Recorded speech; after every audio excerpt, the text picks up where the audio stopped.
ഇന്നത്തെ വചനധ്യാനത്തിനു വേണ്ടി 119 സങ്കീർത്തനം 93 തിരുവചനം നമുക്ക് വായിക്കാം. ഞാൻ ഒരു നാളും നിന്റെ പ്രമാണങ്ങളെ മറക്കയില്ല. അവയെ കൊണ്ടല്ലോ നീ എന്നെ ജീവിപ്പിച്ചിരിക്കുന്നത്.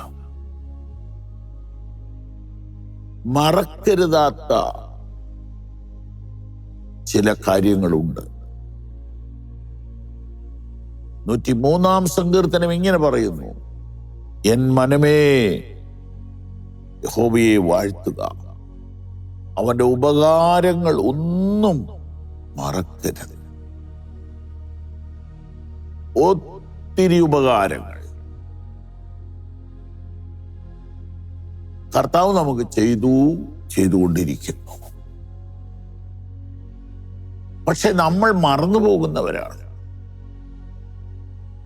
സങ്കീർത്തനം രചിച്ച കവി പറയുകയാണ്, എന്റെ മനസ്സേ നീ കർത്താവിന്റെ ഉപകാരങ്ങളെ മറക്കരുതേ. ദൈവം ഇല്ല എന്ന് പറയുകയും ചിന്തിക്കുകയും ചെയ്യുന്ന ആളുകളുണ്ട്. അങ്ങനെയുള്ളവരുടെ എണ്ണം ചില രാജ്യങ്ങളിൽ വർദ്ധിച്ചു വരുന്നു. എന്നാൽ ഒരു ഭക്തൻ, അദ്ദേഹം അത്ര ചെറിയ ആളല്ല, അദ്ദേഹം ഒരു വലിയ ഭരണാധിപനായിരുന്നു, കോടീശ്വരനായിരുന്നു. അദ്ദേഹം തന്റെ മനസ്സിനോട് പറയുകയാണ്, എന്റെ മനസ്സേ നീ ദൈവത്തിന്റെ ഉപകാരങ്ങളെ മറക്കരുത്. നീ ദൈവത്തെ വാഴ്ത്തണം. അതെ, മറക്കരുത്. അതിന്റെ താഴെ ഇങ്ങനെ വായിക്കുന്നു, അവൻ നിന്റെ അകൃത്യമൊക്കെയും മോചിക്കുന്നു, നിന്റെ സകല രോഗങ്ങളെയും സൗഖ്യമാക്കുന്നു.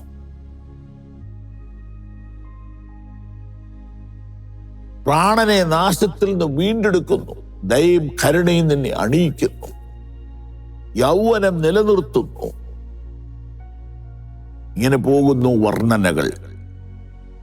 അവന്റെ ഉപകാരങ്ങളിൽ ഏറ്റവും വലുത് പാപങ്ങൾക്ക് വേണ്ടി പരിഹാരം വരുത്തി ക്രൂശിൽ മരിച്ചതാണ്.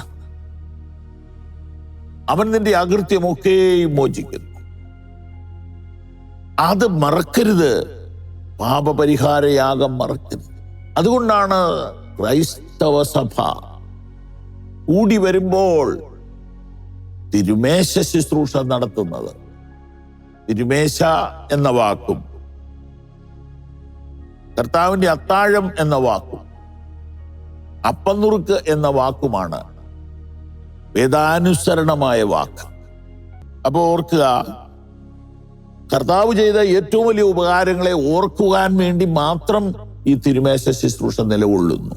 അത് പാപമോചനത്തിനുള്ളതല്ല, അത് ഓർമ്മയുടെ ശുശ്രൂഷയാണ്. ഞാൻ വരുവോളം എന്റെ ഓർമ്മയ്ക്കായി ചെയ്യുവീൻ, ഇതെന്റെ ശരീരം എന്ന് പറഞ്ഞുകൊണ്ട് അപ്പവും ഇതെന്റെ രക്തം എന്ന് പറഞ്ഞുകൊണ്ട് മുന്തിരിച്ചാറും പകർന്നു കൊടുത്തിട്ട് പറഞ്ഞു, ഇതൊരു പ്രതീകമാണ്, ഇതെന്റെ ഓർമ്മയാണ്. അപ്പൊ നമ്മൾ ഈ ഭൂമിയിൽ ജീവിച്ചിരിക്കുന്നിടത്തോളം കാലം സഭ ഒരുമിച്ച് കൂടുമ്പോൾ ഓർക്കേണ്ട പരമപ്രധാനമായ കാര്യമാണ് നമ്മുടെ പാപങ്ങൾക്ക് പരിഹാരം ഉണ്ടാക്കിയത്. അത് കഴിഞ്ഞിട്ട് പറയുന്നു, അവൻ നിന്റെ സകല രോഗങ്ങളെയും സൗഖ്യമാക്കുന്നു. അപ്പോൾ 10, 40, 50, 60, 70, 80, 90 വയസ്സുള്ളവർ, 100 വയസ്സുള്ളവർ എത്രമാത്രം രോഗസൗഖ്യം പ്രാപിച്ചിട്ടുണ്ടെന്ന് ഓർത്ത് ദൈവത്തിന് സ്തോത്രം ചെയ്യട്ടെ. മറക്കരുത്. മനുഷ്യൻ മറക്കുന്നവനാണ് എന്ന് മാത്രമല്ല, മനുഷ്യൻ അവനോട് തിന്മ ചെയ്തവരെ ഓർക്കും, അവനെ വേദനിപ്പിച്ചവരെ ഓർക്കും. എന്നാൽ നന്മ ചെയ്തവരെ അവൻ മറന്നുപോകും. മാതാപിതാക്കളെ മറന്നു പോകുന്നുണ്ടല്ലോ, ചാർച്ചക്കാരെ മറന്നു പോകുന്നവരുണ്ടല്ലോ. നമുക്ക് മറക്കാതിരിക്കാം. സ്തോത്രം. മറ്റൊരു കാര്യമാണ് ഇവിടെ വായിച്ചത്. ഞാൻ ഒരു നാളും നിന്റെ പ്രമാണങ്ങളെ മറക്കയില്ല. അവയെ കൊണ്ടല്ലോ നീ എന്നെ ജീവിപ്പിച്ചിരിക്കുന്നത്. നാം മറക്കരുത് അവന്റെ ഉപകാരങ്ങളെ. നാം മറക്കരുത് അവിടുത്തെ പാപമോചനത്തെ. നാം മറക്കരുത് അവിടുത്തെ രോഗശാന്തിയെ. നാം മറക്കരുത് അവിടുത്തെ അനുദിന പരിപാലനത്തെ. നാം മറക്കരുത് അവിടുത്തെ വചനത്തെ.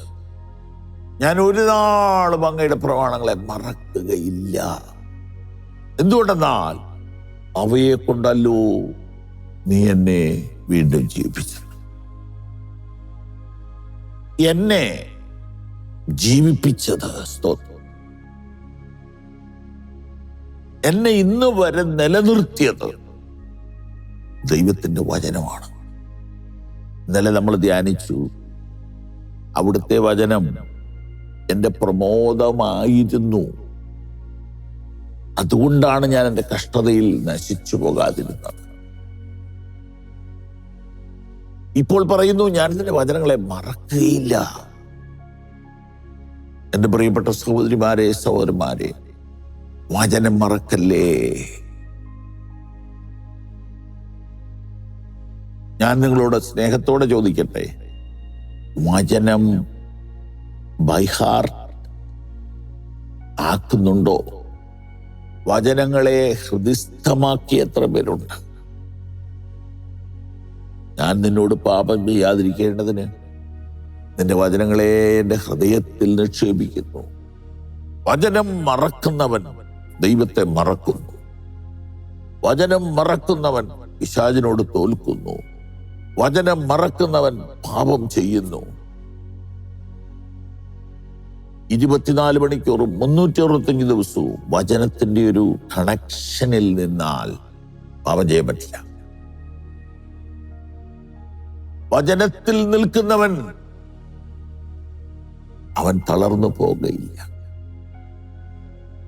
ഇവിടെ വായിക്കൂ, ഞാൻ ഒരു നാള് നിന്റെ പ്രമാണങ്ങളെ മറക്കയില്ല. അവയെ കൊണ്ടല്ലോ നീ എന്നെ ജീവിപ്പിച്ചിരിക്കുന്നത്. ഒരു നാളും മറക്കരുതാത്ത ദൈവവചനത്തെ ഈ പ്രഭാതത്തിൽ നിങ്ങളുടെ മുമ്പിൽ ഞാൻ വരച്ചു കാണിക്കുന്നു. വചനം മറക്കാതിരിക്കുക. മറക്കാതിരിക്കണമെങ്കിൽ റിപ്പീറ്റ് ചെയ്തുകൊണ്ടിരിക്കണം. വായന കൂട്ടുക. വായിക്കുന്നതിൽ ചിലതെങ്കിലും ബൈഹാർട്ടാക്കുക. കർത്താവ് നിങ്ങളെ അനുഗ്രഹിക്കട്ടെ. ഈ സന്ദേശങ്ങൾ നിങ്ങൾക്ക് തുടർച്ചയായി ലഭിക്കുവാൻ പവർ വിഷൻ ടിവിയുടെ സാമൂഹിക മാധ്യമങ്ങൾ സന്ദർശിക്കുക.